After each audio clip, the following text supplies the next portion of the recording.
Selamat hari Minggu. Hari ini Shalom akan menjadi host bersama Simon. Simon, kamu kok diam aja? Sapa dong teman-teman. Aku takut dong kalau kita harus jadi host. Kan biasanya yang jadi host tuh kakak Layan, orang gede kayak Kak Dora sama Kak Is. Nanti kalau dimarahin sama Om Yakub gimana? Gak apa-apa, itu kan namanya membantu kakak Layan. Mumpung papa lagi di belakang, masih persiapan. Tapi aku tidak berani, Lom. Om Yakub itu wajahnya sudah galak, serem, jelek lagi. Aku gak berani. Itu kan papaku. Aku lupa kalau Om Yakub itu papamu. Habis memang jelek sih. Pokoknya aku gak berani lah, Lom. Dasar penakut, sana pergi aja deh. Ya udah, aku tinggal ya. Pokoknya kalau dimarahin Om Yakub, tanggung jawab sendiri. Terserah. Maaf ya teman-teman, habis kita belum pamit sama Om Yakub. Dah. Few moments later. Oke teman-teman, kita mulai aja yuk ibadahnya. Sebelum kita berdoa, kita akan memuji Tuhan dulu. Nanti teman-teman ikutin liriknya dan musiknya ya. Yang lagunya seperti ini loh. Matahari bersinar terang, burung berkicaulah senang, harum semerbak labungan di padang. Semuanya mengajak kepada kita dan memuji nama Tuhan yang esa. Musik.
Kita sudah memuji Tuhan, tapi kayaknya Shalom masih pengen memuji Tuhan lagi loh.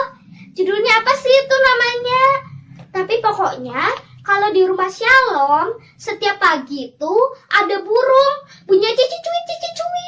Burungnya itu kecil-kecil. Namanya apa sih? Burung pipit. Nah mereka itu memuji Tuhan juga loh. Makanya kita juga harus memuji mereka. Yuk kita nyanyi lagu Burung Pipit yang Kecil. Lagunya gini loh teman-teman. Burung pipit yang kecil dikasihi Tuhan, terlebih diriku dikasihi Tuhan. Musik.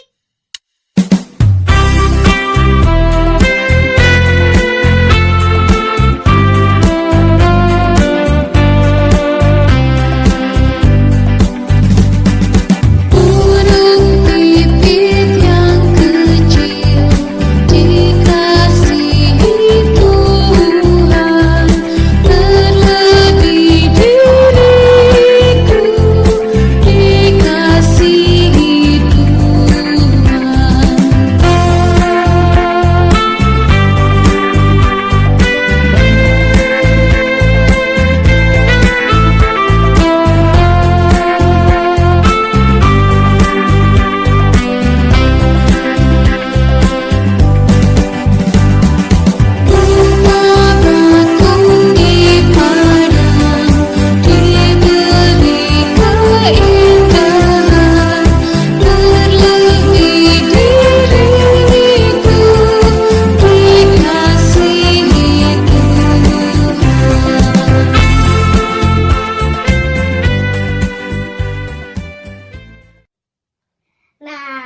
nggak boleh lupa berdoa ya.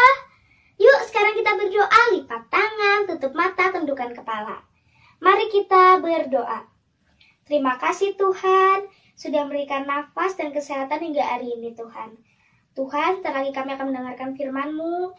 Kiranya Kau berkati agar firman-Mu ini bisa menjadi berkat dalam kehidupan kami sehari-hari. Dalam nama Yesus, amin. Nah teman-teman, sebelum mendengarkan firman yang akan dibawakan oleh Kak Yakob, Shalom masih pengen nyanyi satu lagu lagi loh. Tapi lupa judulnya. Judulnya apa sih? Aduh, namanya apa? Judulnya apa sih? Pokoknya ada kata kidung-kidungnya gitu. Judulnya apa sih? Aku tahu. Judulnya Ku Diberikan Kidung Baru. Karena kita sudah diberikan kidung baru oleh Tuhan. Teman-teman harus ngikutin lagunya juga loh ya. Lagunya gini loh teman-teman. Ku diberikan kidung baru oleh Yesus Tuhanku. Irama lagu paling mulia, kidung kasih yang merdu. Musik!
Salam.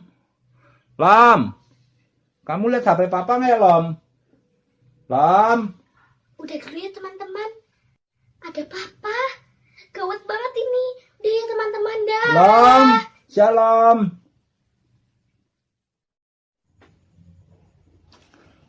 Lam. Salam. Lam. Mana sih anak itu? Loh. Oh, udah direkam. Aduh, jadi nggak ngerti. Aduh, maaf ya Dede. Ya, kita kan sekolah minggu. Kita kan mulai, nanti kita perbaiki dulu posisi kameranya. Ya. More moments later. Shalom adik-adik, selamat hari Minggu. Tuhan Yesus memberkati kita semua. Nah, kita akan masuk dalam ibadah hari Minggu Pelkat PH GPIB Galedea Cilacap. Ya, sebelum kita baca firman Tuhan, kita persiapkan hari ini dulu ya adik. Bukukan Alkitabnya semua, dan kita akan membukanya. Pembacaan Alkitab hari ini terambil dari Kisah Para Rasul pasal 5 ayat 26 sampai 33. Saya ulangi ya. Kisah Para Rasul pasal 5 ayat 26 sampai dengan 33. Tapi sebelum itu kita harus mempersiapkan hati dan pikiran kita adik. Kita berdoa memohon pimpinan Roh Kudus. Mari kita berdoa. Tuhan Yesus, terima kasih atas kasih karunia yang telah Kau berikan kepada kami. Sementara kami akan membaca firman-Mu, tuntun kami Tuhan, agar firman-Mu bisa menjadi kekuatan bagi kami, agar kami mampu menjadi pelaku-pelaku firman-Mu Tuhan, tidak hanya pendengar maupun pembaca, namun juga pelaku firman-Mu. Kuasai kami melalui Roh Kudus-Mu, agar kami menguatkan kami, agar kami bisa memahami firman-Mu dan menjalankan kepada kami. Dalam nama Yesus, doanya kami akan kepada Bapa di surga. Amin. Ya, pembacaan firman hari ini terambil dari Kisah Para Rasul pasal 5 ayat 26-33 yang menyatakan demikian. Rasul-rasul di hadapan mahkamah agama. Nasihat Gamaliel.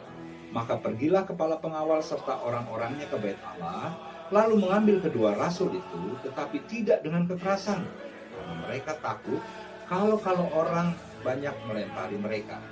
Mereka membawa keduanya dan menghadapkan mereka kepada mahkamah agama, dan imam besar mulai menanyai mereka. Katanya, dengan keras kami melarang kamu mengajar dalam nama itu. Namun ternyata kamu telah memenuhi Yerusalem dengan ajaranmu, dan kamu hendak menanggungkan darah orang itu kepada kami. Tetapi Petrus dan rasul-rasul itu menjawab katanya, kita harus lebih taat kepada Allah daripada kepada manusia. Allah nenek moyang kita telah membangkitkan Yesus yang kamu gantungkan pada kayu salib dan kamu bunuh. Dialah yang telah ditinggikan oleh Allah sendiri dengan tangan kanannya menjadi pemimpin dan juru selamat, supaya Israel dapat bertobat dan menerima pengampunan dosa. Dan kami adalah saksi dari segala sesuatu, kami dan Roh Kudus yang dikaruniakan Allah kepada semua orang yang mentaati Dia. Mendengar perkataan itu, sangatlah tertusuk hati mereka, dan mereka bermaksud membunuh rasul-rasul itu. Ya, pembacaan hari ini adik-adik menceritakan tentang Rasul Petrus bersama teman-temannya rasul yang lain. Kalau dalam sejarahnya adik-adik, setelah Tuhan Yesus wafat dan naik surga, bangkit dan naik surga, para murid menunggukan turunnya Roh Kudus, dan setelah turun Roh Kudus, para murid mulai menyebarkan kabar sukacita tentang Tuhan Yesus, kabar keselamatan bagi seluruh manusia yang berkenan kepadanya.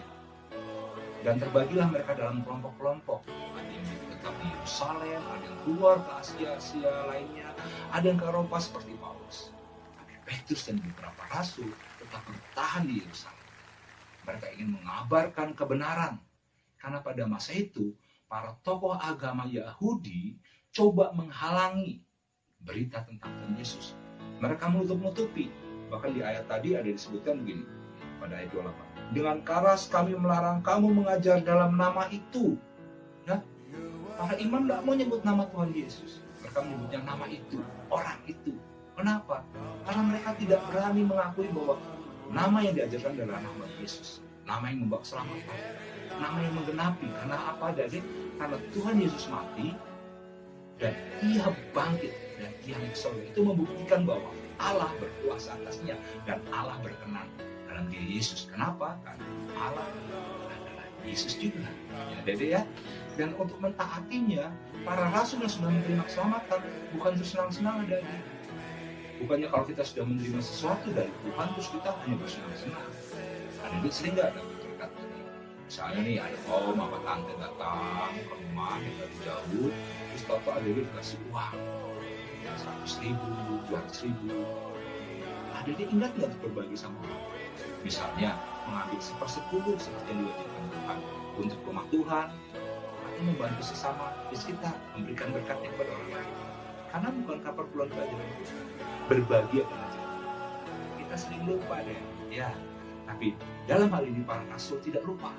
Saat mereka mendapat sukacita dan keselamatan bahwa mereka menerima Roh Kudus yang datang dari Rasul Petrus, bahwa Roh Kudus yang datang juga menopang Rasul Paulus, Rasul Petrus tetap bertekun. Dia ingin mengabarkan kebenaran itu kepada semua orang di Yerusalem, kepada semua penduduk Yerusalem. Lebih dari 1 juta dari penduduk orang di kota Yerusalem. Dan dia harus dikabarkan. Kenapa? Supaya sukacita, supaya keselamatan juga menjadi milik mereka.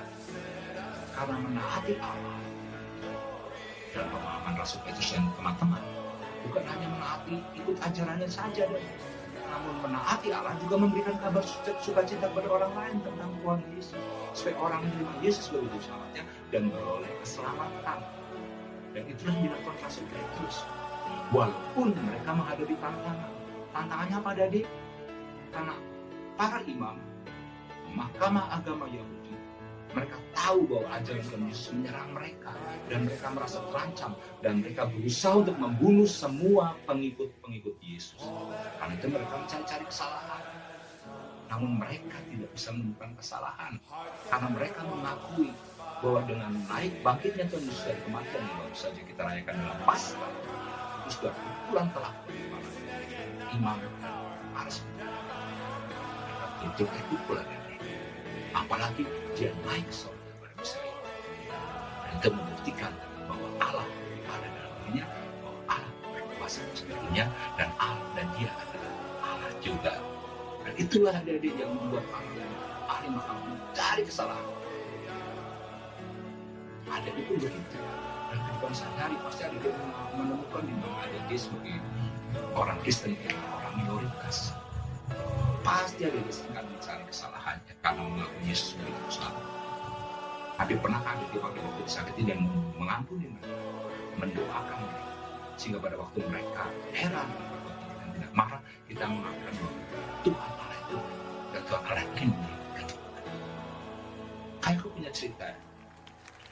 Ada sebuah peristiwa di satu tempat, aku sebut aja di Nusa Kambangan. Ada seorang gembala, dia berkenalan dengan seorang Iran, adik-adik.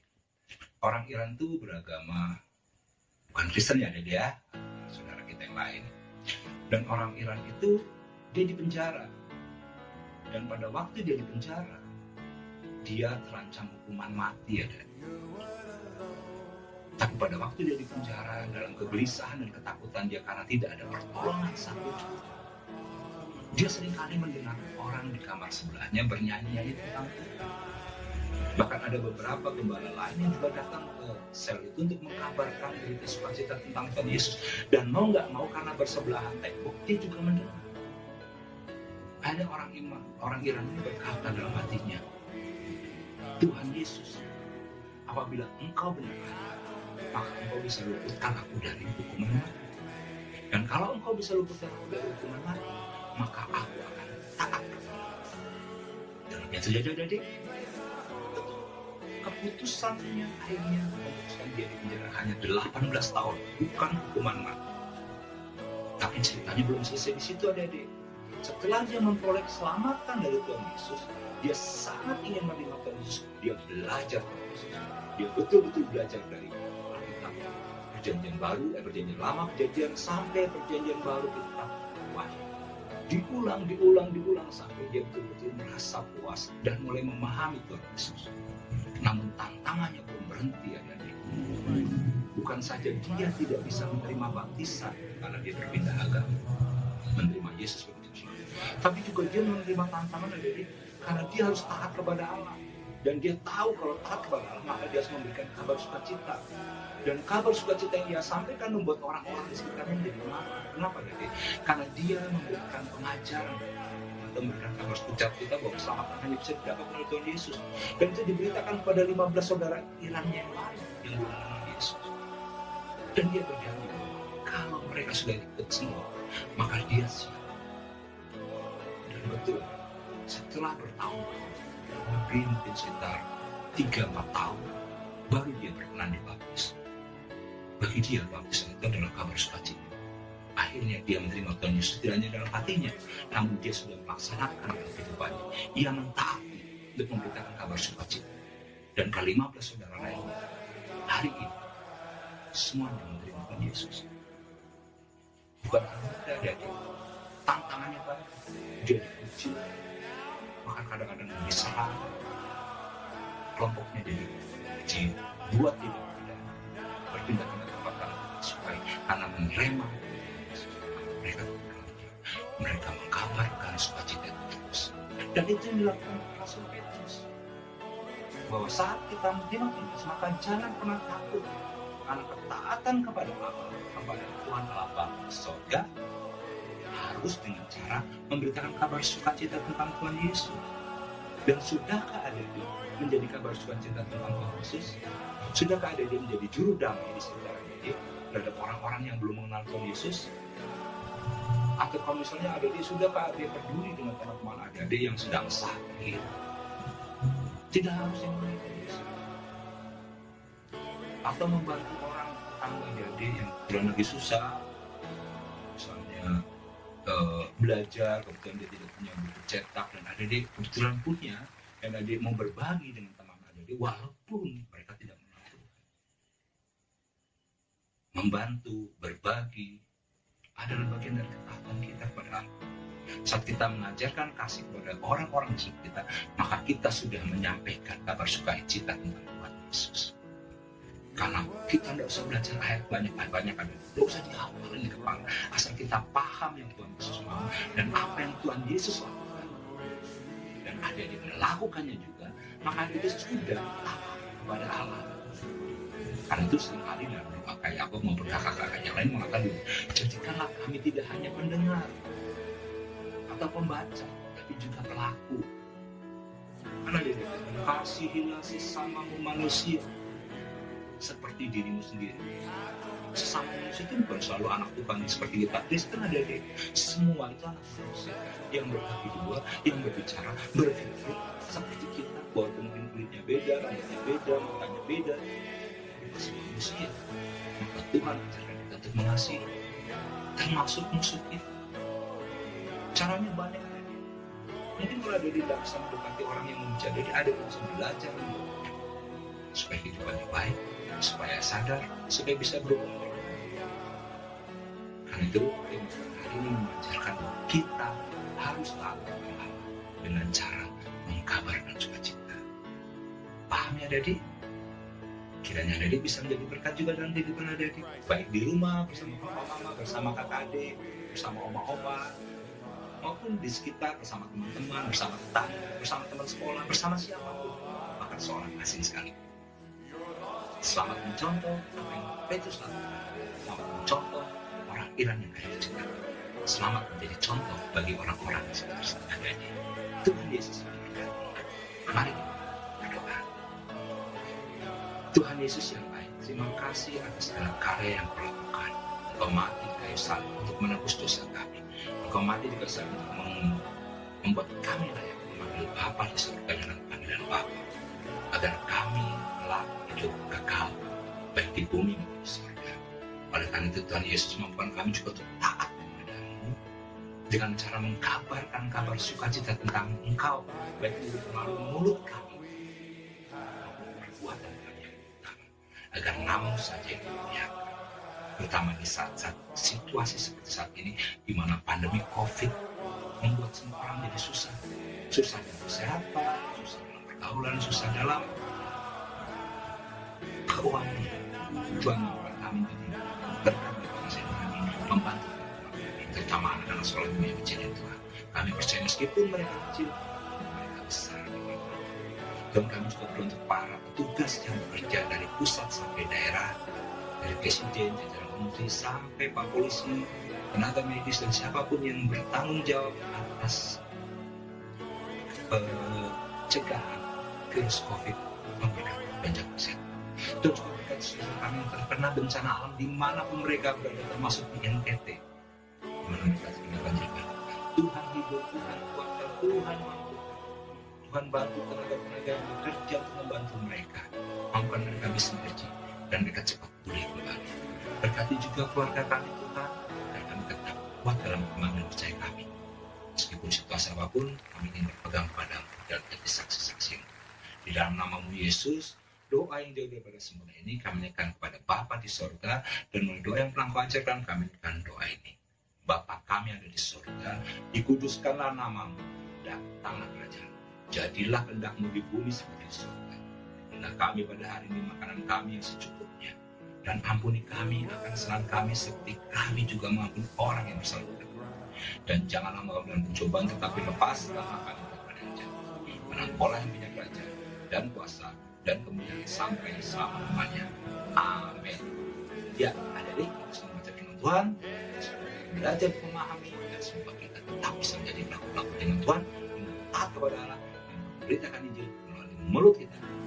Kita menonton Yesus, kita harus kacita, dan terutama melakukannya, adik-adik. Kalau kita melakukan, pasti orang suka, dan kita tidak usah takut dengan tantangan. Karena Petrus sudah mengalami dan dia bisa melalui. Karena orang tidak bisa melalui, pasti kita bisa, asal kita mau dan tetap bisa pertolongan Roh Kudus. Dan selamat berkati, selamat hari Minggu. Hai teman-teman, bertemu lagi dengan Shalom. Mumpung Papa lagi ada tamu, Shalom tetap aja ya ibadahnya. Toh, kalian udah dengerin firman Tuhan kan? Tapi sebelum penutup, Shalom pengen nyanyikan satu lagu lagi. Judulnya, Terima Kasih Tuhan. Karena kita harus berterima kasih kepada Tuhan. Kita sudah diberkati oleh Tuhan. Seperti cerita kayak Yakob tadi. Nih lagunya gini loh teman-teman. Terima kasih Tuhan atas kasih setiamu yang ku alami sepanjang hidupku. Terima kasih Yesus untuk kebaikanmu sepanjang hidupku. Terima kasih Yesusku. Musik.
Terima kasih Engkau sudah menyertai ibadah ini dari awal, pertengahan hingga akhir.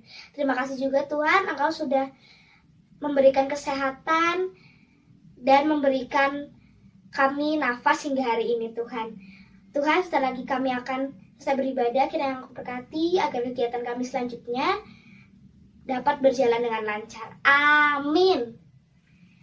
Nah, teman-teman, sekarang kita waktunya penutup. Kan sudah doa, sudah mendengarkan firman Tuhan, sudah memuji Tuhan. Nah teman-teman harus tetap semangat ya. Dan jangan lupa 3M, memakai masker, mencuci tangan, dan menjaga jarak. Bye-bye. Bye-bye. Bye-bye. Bye-bye. Bye-bye. Oh, kayak gitu ya, bagus ya. Pantesan dari tadi mau rekaman, handphonenya kemana? Terus posisinya nyala, rupanya ya. Kucing, ada kucing ya. Kucing keluar, keluar, ayo keluar, keluar, keluar, ayo keluar. Dengar, besok kalau mau rekaman, ngomong kok rekaman, gak usah pakai curi-curi, miang-miong. Untung aja udah bisa diedit sama kakak udah. Kalau enggak, nyong. Ya ada. Nah nanti nggak direkam ya, ini cuma mainan. Oke. Kucing keluar.